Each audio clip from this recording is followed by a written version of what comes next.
profesyon, lahat, tapos na lahat.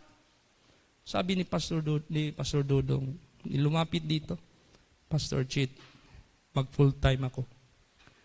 Habang may lakas pa ako. Praise the Lord. Sabi ko, God bless you. Ang problema, ang asawa, ayaw. Hindi kaagad nagsuporta kasi yung mga baboy na inaalagaan niya, marami. Ininayaan ko lang siya. Saman, Sister Helen, duyog na mo ni Pastor Dodong, sagdi na siya. Next time na ko, Pastor Chit. Maya-maya, yung mga baboy na matataba masyado na baktin, biglang na-paralyze. Hindi na makalakad.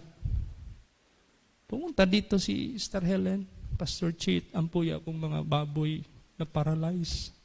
Sana inborn, dili, kalit lang. Pag-abot dito yung ko, Sister Helen, sa may gusto nimo, sa imo ni mahitabo, umulakaw na ka sa vision nimo. Hadlok siya. Ako na ni-dispose na lang. Yan po, Pastor Chit, na mahalin na ni Kimulakaw na kumuban ako sa akong palalab. Di karoon nag-uban sila. Praise the Lord! Oh. Pagtawagin ka na ng Diyos. Praise the Lord. Kaya huwag niyo ilagay sa isip ninyo na kami lang mga pastor ginagamit ng Diyos. Hindi. Kayo dyan, gagamitin kayo. But, gaano kayo nagpapagamit sa Diyos? How do you serve God?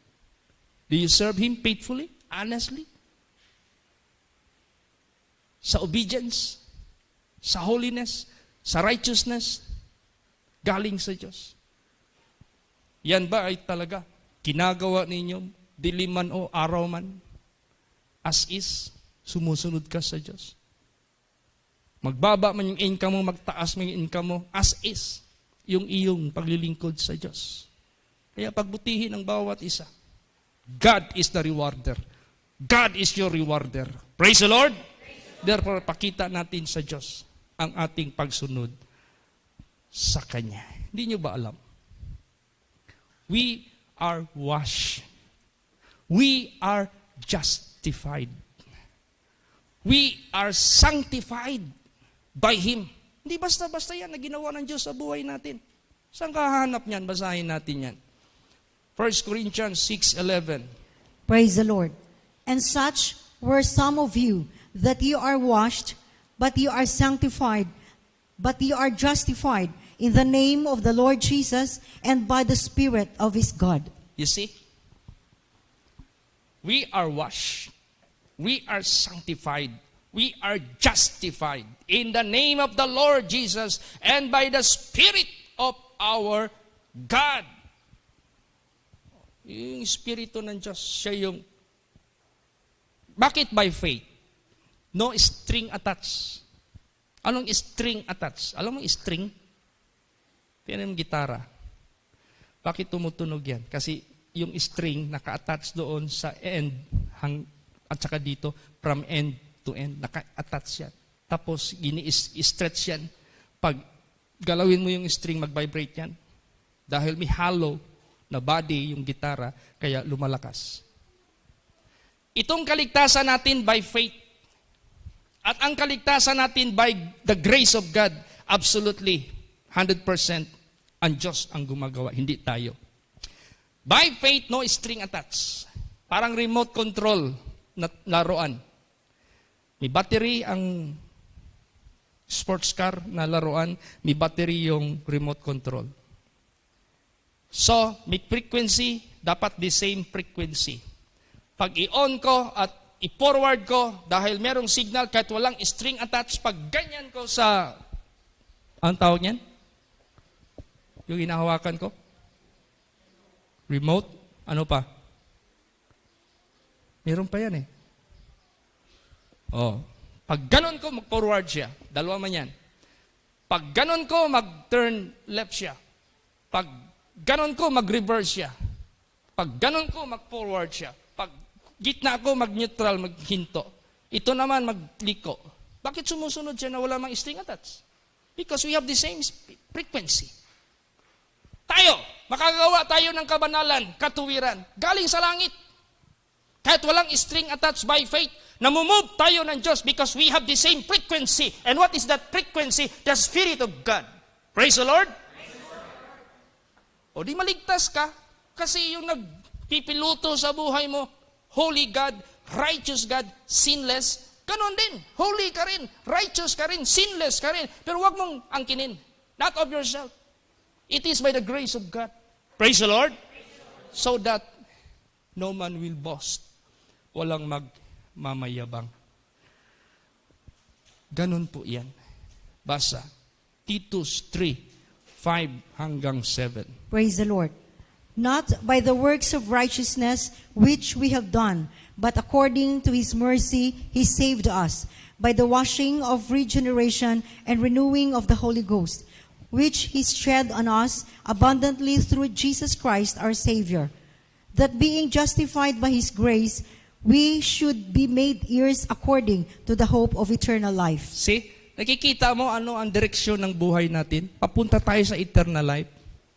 How? How? Paano? Not by the works of our righteousness. Because our righteousnesses are just like the filthy rag in the sight of God. As the heavens are higher than the earth, so His ways and His thoughts are higher than our ways. Hindi acceptable sa atin ang Kanya lang. O, bakit involved lagi ang Holy Ghost? Bakit involved lagi ang Spirit of God? Yan yung frequency. Praise the Lord! That is the frequency. Ito mic ko, may frequency man ito. Doon, naka-match doon sa kanyang module ba yan? Ang tawag niya? Receiver. Oh. May channel yan eh. Pag naka-channel 2 yun, naka-channel 1, hindi ito mag-effect because they have different frequencies. Ganon din sa buhay natin. We must have the Spirit of God so that God in heaven, meron tayong the same frequency. Anong message ibigay niya sa atin? Tanggap natin. Para tayong nire-remote ng Diyos. Walang string attached by faith yan. Nakakakilos tayo, nakakagawa tayo ng gawain ng Diyos. Hindi na tayo gumagawa ng kasalanan kasi hindi naman yon inuutos niya sa atin. Pag gumagawa ka ng kasalanan, iba ang umuutos sa iyo, hindi ang Diyos, si Satanas. So si Satanas nasa loob mo. Tingnan mo yung balita sa balita. Papa, mama, pinatay ng anak.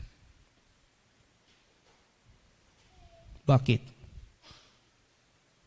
Pinukpok ng malaking bato ang mga ulo nila. Patay. Sino yung anak nila? Matured na.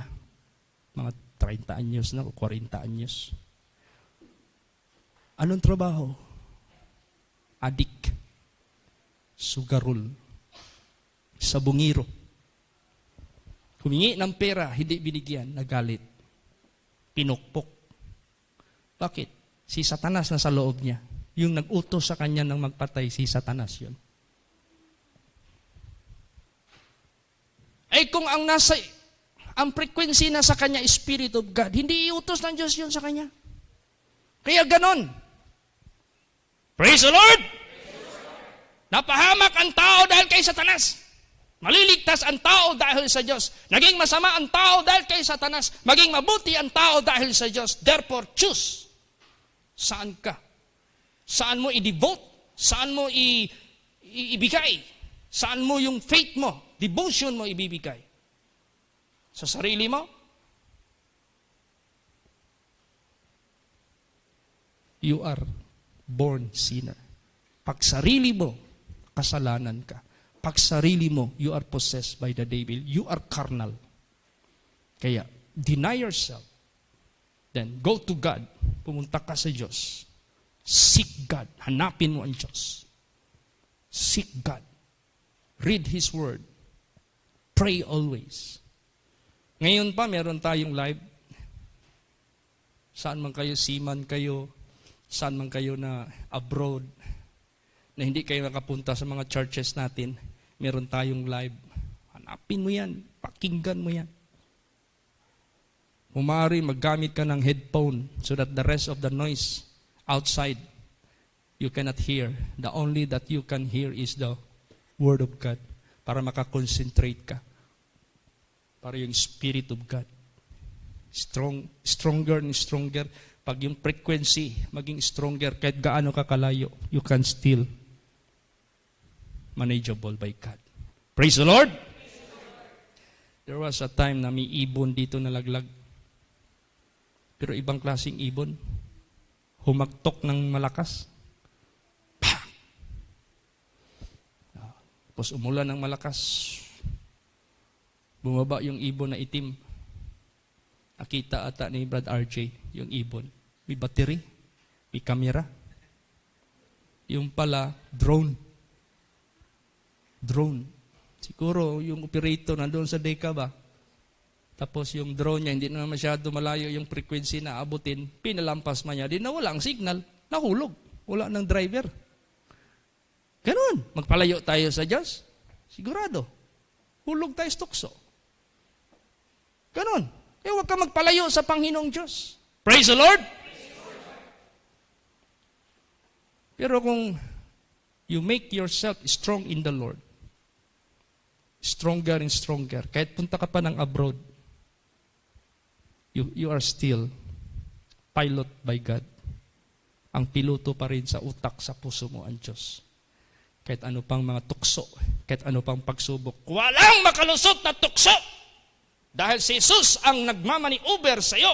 Dahil kay Jesus Christ walang tukso na kahit isa nakalusot, ganun din sa buhay mo.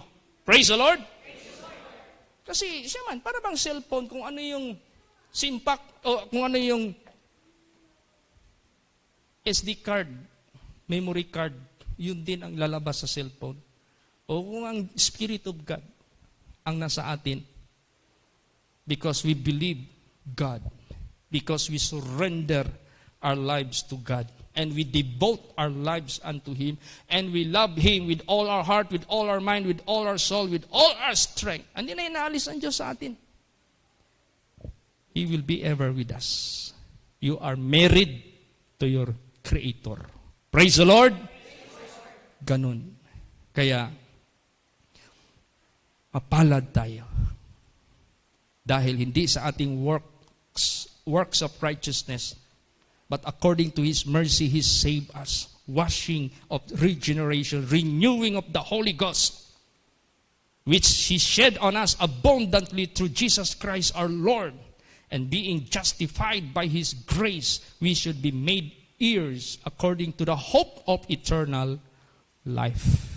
Alam niyo ba kung makapasok ka sa kaharian ng Diyos, ano yung kalagayan na naka-escape ka doon? Basa. Romans 5:9. Praise the Lord. Much more than being now justified by His blood, we shall be saved from wrath through Him. Yan, nakatakas ka na. Sapot sa pamagitan ng Panginoong Diyos because you are justified by His blood. What blood is that? The blood of the Lamb. What kind of lamb is that? Without blemish, without wrinkle. Perfect. So, gagawin kang perfect ng Diyos.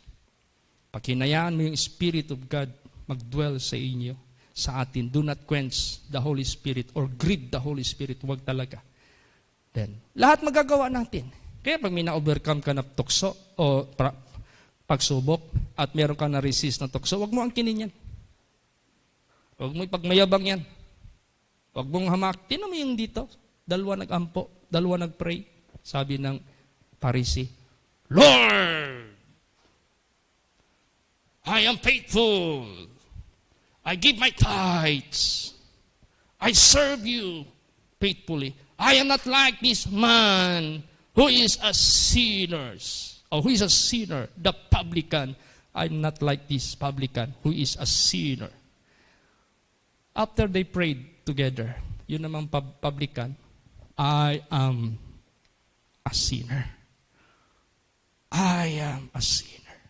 Sa dalawa, sino ang na-justify? Yung nagsabi, I give my tithes. I help the poor. I. Sabi ng Diyos, hoy, sinungaling! Ako yan, hindi ikaw. Praise the Lord! O hindi siya na-justify. Because he is not telling the truth. He is a liar. He is like Lucifer. Si Lucifer, kailan naging sinungaling? Si Lucifer, kailan napahamak? I ascend into the throne of God. I ascend. Puro I, puro I. Oh, di ba narinig nyo na yung preaching ko na meron akong gi-share na mabasa mo na sa FB ngayon, pati sa YouTube, na hinahayag na ngayon, si Lucifer, he is not the called devil Satan. Lucifer is not the dark one. But Lucifer, in reality, he is the light bringer. Lucifer, the truth, he is the light, came down from heaven to bring us enlightenment. Yun ngayon ang gusto ni Satanas ngayon. Para wala nang maniwala kay Jesus na siya yung totoo. Iba man yung pagbunta ni Lucifer dito, yung nakita ni Jesus, I saw Satan like a lightning. Bumagsak. Binagsak siya because iniquity found in him. What iniquity that is being found in him because God made him perfect, because God made him the brightness of all, because God made him the super archangel. But because of his pride,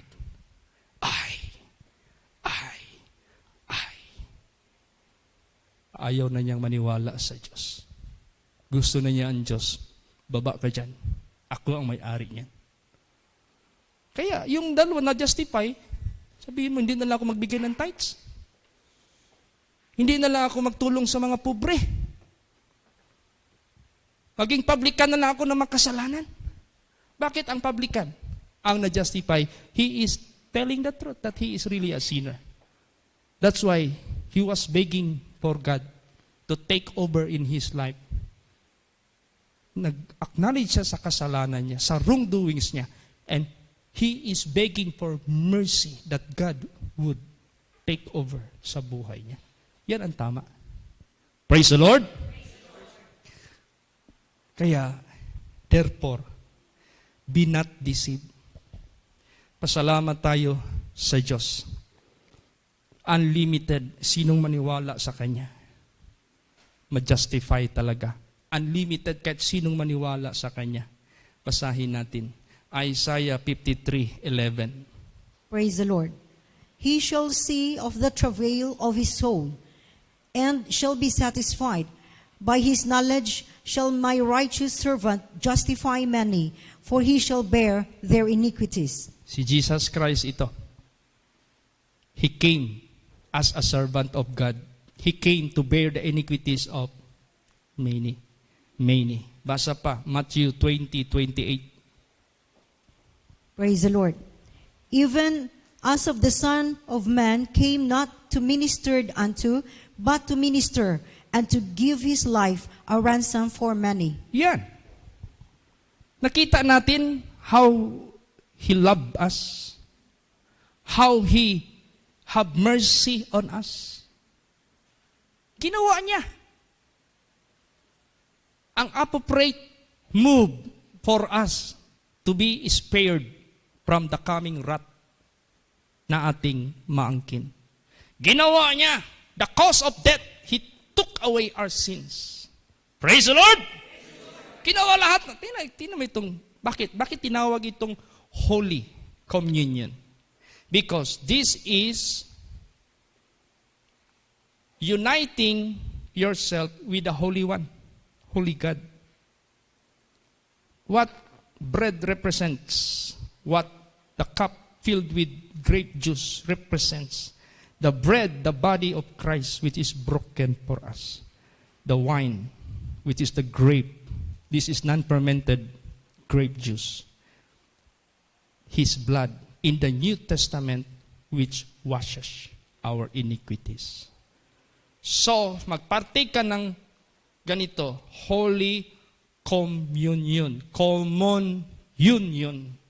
Pinagdugtog ang dalawang word. Common union. Common, pariha. Union, unite. Pag hinayaan mo yan sa buhay mo, you are filled with the Spirit of God and Jesus reigning in you. Hindi ka gagawa ng kasalanan. Hindi ka rin makagawa ng kasalanan. Because God is working in you both to will and to do His good pleasure. Praise the Lord! Kaya magpagamit tayong lahat. Mag-pray kayo, Lord, i-bless mo na ako sa, Lord, sa material kasi dito mo ako gi-assign. Naalala niyo si Brother Pabs. Bumukol yung leeg niya. Seaman yan. Hindi makapasa-pasa sa pagbalik. Dahil may goiter, ang laki. Pina-check up nila sa Davao Doc. Anong sabi ng Davao Doc? Pirahan yan. Pumunta siya dito. Sabi niya, Brad Chit, unsa man gusto ba ni Jesus mag full time ko mag-pastor? Or asa man ko niya ibutang? Wa pa ko kabalo. Nangayo ko guidance kay Jesus. Ang sabi ni Jesus, hindi pa panahon sa iyo mag full time. Gamitin kita sa material, financial. Ibig sabihin yan, it's not bad kung di ka magpastor. Kasi gamitin ka sa financial. Paano ka ginagamit ng Diyos? Honor God in your substance. Praise the Lord. 100% of your income. Ibigay mo yung 100% ng tithes. Meron kasi magbigay ng tithes, kalahati lang. Meron kasi magbigay ng tithes kung ganahan lang. Meron kasi magbigay ng tithes kung end of the year lang. Anong klaseng pagpagamit ng Diyos sa buhay mo? It is inappropriate. Hindi nararapat yan. Praise the Lord. Bakit ko lagi itong Bakit in-establish ng Diyos ang batas na ito? Because this is regarding the ministering of the people of the world. Nagmi-minister tayo sa mga tao sa buong mundo. Hindi lang Pilipinas. That's why we serve together. Praise the Lord. Pareho tayo maglilingkod kay Lord Jesus. Kami, ginawa lang kaming mga speakers ng Diyos. Kayo naman ginawa kayong mga financier ng Diyos. Kung lahat tayo magpagamit sa ating Panginoong Diyos. Kung binigay ni Jesus yung buhay niya, how about us? Basa. 1 John 3:16, last verse. Sige. Praise the Lord. Hereby perceive we the love of God, because He laid down His life for us, and we ought also to lay down our lives for the brethren. Ayan! Praise the Lord! Hindi kayo mag-isip ka, hindi man si pastor ang nag-aral, ako man. Hindi man si pastor ang nag-sacrifice, kaya bakit pakatikim siya sa 10% ng income ko? Unawain mo ng husto. Binigay ni Jesus ang kanyang buhay para maligtas tayo. Ngayon wala na si Lord Jesus sa physical. Tayo nandito pa sa physical. Tayo ngayon yung magbigay sa buhay natin para naman sa kapakinabang ng kapakanan ng lahat ng mga tao. Praise the Lord. God did not ask you to do that for the gain of His workers. But God asked you to do that you may give your life for others. Praise the Lord. Do not withhold. Huwag mo i-withhold. Kaya pag may mga invitation sa akin, hindi ko wini-withhold. Who am I? Not to give my strength, my time for them, to serve them. Because this is my calling sa buhay ko. Praise the Lord. Ganon din, anong calling ng Diyos sa buhay niyo? Gamitin kayo dyan sa financial, sa material. So do not withhold anything which is belong to God. And claim His promise that God will bless you. Hindi ka mawalan. The more pagpalain ka ng Diyos. Kaya ganon. Kaya nagpasalamat ako, nakita ko si Sister Casey. Tumayo ka nga, Sister Casey. Okay, thank you. Please be seated. Noon, hindi ito makaupo ng dyan. Nagbigay tayo ng special na upuan kasi alam ko, hindi siya makatagal. To God be the glory. Ngayon, at least, unti-unti. Bakit unti-unti? Hindi bigla. Kasi karamihan yung bigla magagaling, babay Jesus. Pero kung dahan-dahanan, magsikap ka hanggang mapuno ka ng wisdom from God. Pag magaling ka na totally, hindi ka na mawala sa Panginoon, hindi ka na magbabay Jesus kasi na-in love ka na kay Lord Jesus Christ. Praise the Lord! Tayong lahat ganun din. Kaya, salamat tayo sa ating Panginoong Hesus Kristo. Tayong lahat, i-offer natin ang ating buhay para sa iba. Ginawa na ng Diyos, He gave His life for us. We ought to give our lives for the brethren. Mamaya sa Holy Communion, hindi pa makapartake yung hindi pa baptized dito sa holy place. Dahil may iniiwasan tayo.